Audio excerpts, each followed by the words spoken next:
नमस्कार मैं मौजिद बंधुসকল पलकता चाওক আজি सन्धियार 7টা गुरुत्वपूर्ण खबर। प्रथमটো खबर राज्यत पुनर संघटित होइसे भयंकर नाव दुर्घटना। এইবাৰ নলবাৰীৰ পেৰাদৰা ঘাটত ব্ৰহ্মপুত্ৰ নদীত ভয়ংকৰ দুৰ্ঘটনাত পতিত হৈছে এখন যাত্ৰীবাহী নাও আৰু এই ভয়ংকৰ দুৰ্ঘটনাত 3 গৰাকী লোকৰ মৃত্যু হৈছে আৰু লগতে 4 গৰাকী লোক সন্ধানহীন হৈ আছে। राज्यत पुनर भयंकर नाव दुर्घटना। এই নাও দুৰ্ঘটনাৰ পিছতে কেইবাগৰাকীও ছাত্ৰ ছাত্ৰী সন্ধানহীন হৈ আছে। নলবাৰীৰ পেৰাধৰা ঘাটত দুৰ্ঘটনাত পতিত হৈছে এই নাওখন। বহু সংখ্যক যাত্ৰী কঢ়িয়াই আনিছিল এই যন্ত্ৰচালিত নাওখনে। বৰক্ষেত্ৰী চৰৰ পৰা দৌলাহাল ৰামপুৰলৈ আহি আছিল নাওখন আৰু কিমান গৰাকী যাত্ৰী সন্ধানহীন হৈছে এই পৰ্যন্ত জানিব পৰা হোৱা নাই সঠিক তথ্য, কিয়নো এই নাওখনত কিমান যাত্ৰী আছিল তাৰ কোনো নিৰ্দিষ্ট হিচাপ নাই। একাংশ লোকৰ মতে 4 গৰাকী ছাত্ৰ ছাত্ৰী সন্ধানহীন হৈছে এই দুৰ্ঘটনাৰ ফলত আৰু এই ভয়ংকৰ নাও দুৰ্ঘটনাত নিহত হৈছে গফুৰ আলী, আৰিয়ান আলী আৰু মাজিদুল ইছলাম নামৰ 3 গৰাকী ব্যক্তিৰ আৰু লগতে 4জন এতিয়াও সন্ধানহীন হৈ আছে। 4জনৰ কোনো সন্ধান নাই। ঘটনাস্থলীত SDRF NDRFে অব্যাহত ৰাখিছে উদ্ধাৰ অভিযান। নাওখনত আনুমানিক 30ৰ পৰা 34জন যাত্ৰী আছিল। সঠিক তথ্য এয়া নহয়, তাতকৈ বহুত বেছি হ'ব পাৰে আৰু সৰহ সংখ্যক যাত্ৰী আছিল বিদ্যালয়ৰ ছাত্ৰ ছাত্ৰী। বৰক্ষেত্ৰীত বেপাৰ বাণিজ্য কৰিবলৈ অহা বহু লোক আছিল এই নাওখনত আৰু নিহত গফুৰ আলীৰ বয়স হৈছে 50 বছৰ। নিহত আৰিয়ান আলীৰ বয়স হৈছে 8 বছৰ, এগৰাকী ছাত্ৰ আৰু নিহত হোৱা মাজিদুল ইছলাম 9ম শ্ৰেণীত অধ্যয়নৰত আছিল। মাজিদুল ইছলাম এগৰাকী ছাত্ৰ আৰু লগতে 4 গৰাকী লোক সন্ধানহীন বুলি সন্দেহ কৰা হৈছে আৰু সন্ধানহীন হোৱা লোকৰ সংখ্যা বৃদ্ধি হোৱাৰ সম্ভাৱনা আছে, কিয়নো এই নাওখনত আচলতে কিমান গৰাকী যাত্ৰী আছিল সেই তথ্য কাৰো হাতত নাই, কিয়নো এই ঘাটত চলা সৰহ সংখ্যক নাওৰ কোনো ধৰণৰ লাইচেন্স নাই কোনো ধৰণৰ লাইফ জেকেট, কোনো ধৰণৰ সুৰক্ষা অবিহনে এই নাওসমূহ চলাচল কৰি আহিছে। এয়া এক প্ৰকাৰ ৰাজ্যৰ আভ্যন্তৰীণ জল পৰিবহণ বিভাগৰ ব্যৰ্থতা।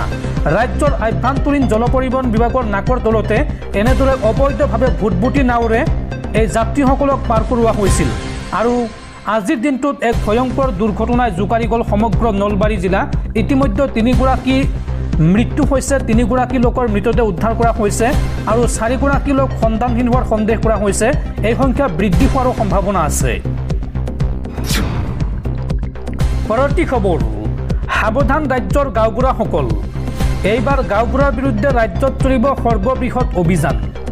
চৰকাৰী কাম কৰি দিয়াৰ নামত বা চাৰ্টিফিকেট দিয়াৰ নামত জনসাধাৰণৰ পৰা 1 টকা ল'ব নোৱাৰিব গাঁওবুঢ়াই। 1 টকা ল'লেও যাব লাগিব জেললৈ। কোনো কাগজৰ নামত ল'ব নোৱাৰিব 1 টকাও। আপোনাৰ পৰা ধন ল'লেই বিপদত পৰিব গাঁওবুঢ়া। এই সন্দৰ্ভত বৃহৎ ঘোষণা ৰাজ্যৰ মুখ্যমন্ত্ৰী ডক্টৰ হিমন্ত বিশ্ব শৰ্মাৰ। গাঁওবুঢ়াৰ বিৰুদ্ধে এইবাৰ ৰাজ্যত চলিব সৰ্ববৃহৎ অভিযান। জনসাধাৰণৰ পৰা চৰকাৰী কাম কৰি দিয়াৰ নামত বা চাৰ্টিফিকেট দিয়াৰ নামত ল'ব নোৱাৰিব 1 টকাও। কোনো কাগজৰ নামত ল'ব নোৱাৰিব 1 টকাও। আপোনাৰ পৰা ধন ল'লেই বিপদত পৰিব গাঁওবুঢ়া। ৰাজ্যৰ গাঁওবুঢ়াসকলে এতিয়া নিয়মীয়াকৈ পাই আছে পাৰিতোষিক। দৰমহা লাভৰ বাহিৰে অতিৰিক্ত ধন ল'লেই বিপদত পৰিব গাঁওবুঢ়াসকল আৰু ঘুষখোৰ গাঁওবুঢ়াৰ বিৰুদ্ধে ৰাজ্যত চলিব তীব্ৰ অভিযান। এই মন্তব্য ৰাজ্যৰ মুখ্যমন্ত্ৰী ডক্টৰ হিমন্ত বিশ্ব শৰ্মাৰ। পৰৱৰ্তী খবৰ মধ্যপ্ৰাচ্যৰ যুদ্ধক লৈ ডাঙৰ খবৰ। আজি 7ম দিনত ভৰি দিলে ইজৰাইল ইৰাণৰ যুদ্ধই আৰু ইজৰাইল ইৰাণৰ যুদ্ধত যিকোনো মুহূৰ্তত এণ্ট্ৰি মাৰিব পাৰে আমেৰিকা যুক্তৰাষ্ট্ৰই। মাৰ্কিন ৰাষ্ট্ৰপতি ডনাল্ড ট্ৰাম্পৰ সকিয়নিলৈ কেৰেপ নকৰি ইৰাণৰ হুংকাৰ যে এতিয়াহে আৰম্ভ হ'ব আচল যুদ্ধ। আজি 7ম দিনত ভৰি দিলে ইজৰাইল ইৰাণৰ যুদ্ধই। মাৰ্কিন ৰাষ্ট্ৰপতি ডনাল্ড ট্ৰাম্পৰ সকিয়নিৰ পিছত এতিয়া ইৰাণৰ ভাবুকি যে এতিয়াহে আৰম্ভ হ'ব আচল যুদ্ধ। আমেৰিকাৰ সকিয়নিক গুৰুত্ব নিদি ভয়ংকৰ ক্ষতি কৰাৰ হুংকাৰ ইৰাণৰ সৰ্বোচ্চ নেতা আয়াতুল্লাহ আলী খামেইনিৰ। ইৰাণৰ পাৰমাণৱিক ক্ষেত্ৰক আক্ৰমণৰ লক্ষ্য কৰি লৈছে IDF-এ আৰু ইৰাণৰ সৰ্বোচ্চ নেতা আয়াতুল্লাহ খামেনিক নিঃচৰ্ত আত্মসমৰ্পণৰ দাবী মাৰ্কিন প্ৰশাসনৰ আত্মসমৰ্পণ নকৰিলেই আমেৰিকাই এই যুদ্ধত এণ্ট্ৰি মাৰিব পাৰে বুলি সকিয়নি প্ৰদান কৰিছিল আমেৰিকা যুক্তৰাষ্ট্ৰই আৰু ইফালে আমেৰিকাই হস্তক্ষেপ কৰিলে পৰিণতি ভয়ংকৰ হোৱাৰ সকিয়নি ইৰাণৰ আমেৰিকাই সকিয়নি দিয়াৰ পিছতে ইৰাণে উভতি ধৰিছে যদিহে এই যুদ্ধত আমেৰিকাই এণ্ট্ৰি মাৰে তেন্তে আমেৰিকাতো ভয়ংকৰ আক্ৰমণ চলোৱা হ'ব আমেৰিকাৰ স্থিতিক কেন্দ্ৰ কৰি ক্ৰমে উত্তেজনা বৃদ্ধি পাইছে এতিয়া মধ্যপ্ৰাচ্যত আৰু দুয়ো দেশৰ মাজত মিছাইল আক্ৰমণ প্ৰত্যাক্ৰমণ অব্যাহত আছে শেহতীয়াকৈ ইৰাণৰ আক্ৰমণত 24 গৰাকী ইজৰাইলী নাগৰিকে হেৰুৱাইছে প্ৰাণ আৰু ইৰাণৰ মিছাইল আক্ৰমণক বাধা দিয়াত বিফল হৈছে ইজৰাইলৰ এয়াৰ ডিফেন্স সিস্টেম ইজৰাইলৰ বেটিয়াম চহৰত ভয়ংকৰ মিছাইল আক্ৰমণ চলাইছে ইৰাণে আৰু এইদৰে বৰ্তমান চলি আছে ইজৰাইল ইৰাণৰ যুদ্ধ আৰু যিকোনো মুহূৰ্তত এই যুদ্ধত এণ্ট্ৰি মাৰিব পাৰে আমেৰিকা যুক্তৰাষ্ট্ৰই দৰ্শকসকল আৰু বহুতো গুৰুত্বপূৰ্ণ খবৰ আছে তাৰ আগতে আপোনাক জনাওঁ যে যদি আপুনি এতিয়ালৈকে এইটো ভিডিঅ'ত লাইক কৰা নাই তেন্তে এতিয়াই ভিডিঅ'টোত লাইক কৰি দিয়ক আৰু এনেকুৱা ধৰণৰ ভিডিঅ'সমূহ নিতৌ চাবলৈ চেনেলটো সাবস্ক্ৰাইব কৰি কাষত থকা বেল আইকনটো প্ৰেছ কৰি ৰাখক পৰৱৰ্তী খবৰ ৰাজ্যৰ নিৰীহ জনসাধাৰণক অন্যায় হাৰাশাস্তি কৰি চৰকাৰে উচ্ছেদ চলাইছে একাংশ লোকৰ ঘৰখন ভাঙি মুখৰ ভাতমুঠি কাঢ়ি নিছে চৰকাৰে বিজেপি চৰকাৰখনে উচ্চতম ন্যায়ালয়ৰ আদেশকো কেৰেপ নকৰে চৰকাৰ প্ৰশাসনৰ উচ্ছেদ নীতিৰ বিৰুদ্ধে এইবাৰ গৰজি উঠিল কংগ্ৰেছ ৰাজ্যৰ নিৰীহ জনসাধাৰণক অত্যাচাৰ কৰি চৰকাৰে উচ্ছেদ চলাইছে এখন বিলত সৌন্দৰ্য বৰ্ধন কৰাৰ নামত চলাইছে উচ্ছেদ একাংশ লোকৰ ভাতমুঠি কাঢ়ি ঘৰখন ভাঙি দিছে প্ৰশাসনে চৰকাৰ প্ৰশাসনৰ উচ্ছেদ নীতিৰ বিৰুদ্ধে এইবাৰ গৰজি উঠিল কংগ্ৰেছৰ মন্তব্য যে ভাৰত স্বাধীন হোৱাৰ আগৰে পৰা সেইসকল লোক বিলৰ পাৰত আছে এই চৰকাৰখনে উচ্চতম ন্যায়ালয়ৰ আদেশকো কেৰেপ নকৰে মহামান্য আদালতৰ নিয়ম নমনাটো বিজেপিৰ বাবে একো ডাঙৰ কথা নহয় কোনো সংস্থাপন নিদিয়াকৈ বিজেপি চৰকাৰে উচ্ছেদ চলাইছে অন্যায় আৰু হাৰাশাস্তি কৰি চৰকাৰে এনে কাম কৰিছে উচ্ছেদক লৈ চৰকাৰ আৰু মুখ্যমন্ত্ৰীক এইদৰে কটাক্ষ বিধায়ক ৰেকিবুদ্দিন আহমেদৰ ৰেকিবুদ্দিনৰ লগতে কয় যে গৌৰৱ গগৈৰ নেতৃত্বত দুখত থকা জনতাৰ কাষত আমি থিয় দিম ৰাজ্যৰ য'তেই উচ্ছেদ চলিছে তাতেই গৌৰৱ গগৈয়ে মাত মাতিছে ৰাইজৰ বিৰুদ্ধে মুখ্যমন্ত্ৰী থিয় হৈছে কিন্তু ৰাইজৰ কাষত গৌৰৱ গগৈ থিয় হৈছে গৌৰৱ গগৈৰ নেতৃত্বত 2026ত বিশাল বিধায়ক লৈ আমি দিছপুৰ দখল কৰিম এই মন্তব্য কংগ্ৰেছী বিধায়ক ৰেকিবুদ্দিন আহমেদৰ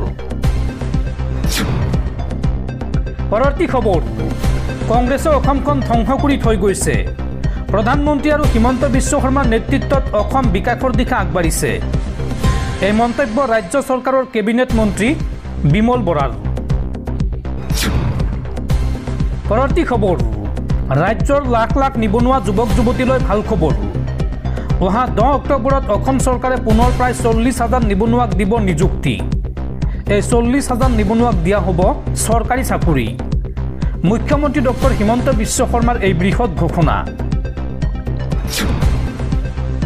পৰৱৰ্তী খবৰ অসমত সাম্প্ৰদায়িক হিংসা বিয়পাৰ অপচেষ্টা ঘটনা সন্দৰ্ভত ধুবুৰীত 30 জন আৰু লখিমপুৰত 5 জনক গ্ৰেপ্তাৰ ৰাজ্যজুৰি উত্তেজনাময় পৰিৱেশৰ সৃষ্টি কৰিছে গোমাংস কেন্দ্ৰিক বিতৰ্কই ধুবুৰীত আৰম্ভ হোৱা এই ঘটনা এতিয়া লখিমপুৰলৈ বিয়পি পৰিছে মঙলবাৰে সন্ধিয়া লখিমপুৰৰ ঢকুৱাখনীয়া চিৰিংচুক নামঘৰৰ ওচৰত গৰুৰ কটা মূৰ উদ্ধাৰ হোৱাৰ ঘটনাই অঞ্চলটোত উত্তাল কৰি তোলে এনে ঘটনাই সাম্প্ৰদায়িক উত্তেজনাৰ ৰূপ ল'ব পাৰে বুলি আশংকাত ভুগিছে ৰাজ্যবাসী ইতিমধ্যে ধুবুৰীত সাম্প্ৰদায়িক উত্তেজনা সৃষ্টি কৰিবলৈ চেষ্টা কৰাৰ সন্দেহত 30 জনকৈ লোকক গ্ৰেপ্তাৰ কৰা হৈছে আনহাতে লখিমপুৰত নামঘৰৰ সমীপত 3টা গৰুৰ মূৰ ৰখাৰ ঘটনাৰ সৈতে জড়িত 5 জনক আৰক্ষীয়ে গ্ৰেপ্তাৰ কৰিছে এই সন্দৰ্ভত সংবাদ মাধ্যমৰ সৈতে হোৱা এক সাক্ষাৎকাৰত মুখ্যমন্ত্ৰীয়ে কয় যে পৰিস্থিতি গুৰুতৰ যদিও পৰিস্থিতি নিয়ন্ত্ৰণত আছে তেওঁ লগতে কয় যে আৰক্ষীয়ে সকলো প্ৰয়োজনীয় পদক্ষেপ গ্ৰহণ কৰিছে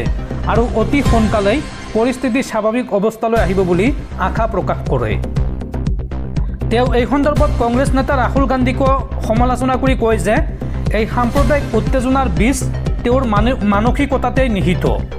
লগতে হিমন্ত বিশ্ব শৰ্মাই দাবী কৰে যে কেৱল এটা নিৰ্দিষ্ট ধৰ্মীয় গোটে গো মাংস খায় আৰু হিন্দুসকলে গাহৰি মাংস গ্ৰহণ কৰে বুলি মন্তব্য কৰে। এই মন্তব্য ৰাজ্যৰ ৰাজনৈতিক মহলত তীব্ৰ প্ৰতিক্ৰিয়া প্ৰকাশ পাইছে। বিৰোধীসকলে এই মন্তব্যক বিভাজনমূলক আৰু উত্তেজনাপূৰ্ণ বুলি অভিহিত কৰিছে। উল্লেখযোগ্য যে পূৰ্বে ধুবুৰীত চলি থকা উত্তেজনা নিয়ন্ত্ৰণৰ বাবে আৰক্ষীয়ে শ্বুট এণ্ড চাইট নিৰ্দেশ জাৰি কৰিছিল। মুখ্যমন্ত্ৰীয়ে এই সন্দৰ্ভত দাবী কৰিছিল যে বাংলাদেশ ভিত্তিক উগ্ৰপন্থী সংগঠন নবীন বাংলা ধুবুৰীক বাংলাদেশৰ অংশ হিচাপে দাবী কৰি পোষ্টাৰ লগাইছিল, যাৰ জৰিয়তে অঞ্চলটোৰ শান্তি ভংগ কৰাৰ অপচেষ্টা চলাইছিল। এই মন্তব্য কৰিছিল ৰাজ্যৰ মুখ্যমন্ত্ৰী ডক্টৰ হিমন্ত বিশ্ব শৰ্মাই।